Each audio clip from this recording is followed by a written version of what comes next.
Építészmérnökként diplomáztam, és most PhD kutatóként a természet által felvetett kérdésekre keressük a válaszokat a geometria nyelvével. Itt van körülöttem ez a rengeteg kocka.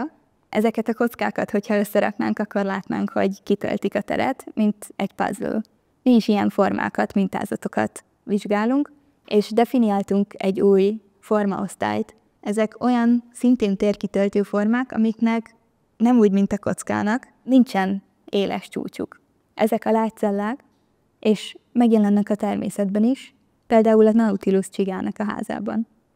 Galileo Galilei is mondta, a természetkönyvét a geometria nyelvén írták. Például égi testeken megjelennek különböző geológiai repedések, és onnan csak egy-egy fényképünk van sokszor. Ezekből a fényképekből tudunk mi arra következtetni geometriai jellemzések alapján, hogy milyen természeti jelenségek játszottak szerepet ezeknek a keletkezésében. Gyakran egy kapcsolatteremtőnek érzem magam más területekről érkezett kutatók és a geometria között. A molekuláris mintázatokat vizsgáló projektünkben úgy éreztem, hogy igazán sajátom ez a kutatás, és igazán komoly szerepem lehet benne.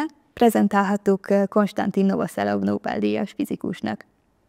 Amikor ezt előadtuk neki, ezután szeretett volna ő is csatlakozni a projekthez.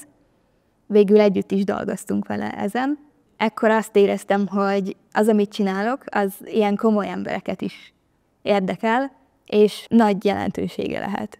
Szerintem a tehetség egy olyan dolog, ami mindenkiben benne van, viszont nagyon nagy önismeretre van szükség ahhoz, hogy ezt felfedezzük.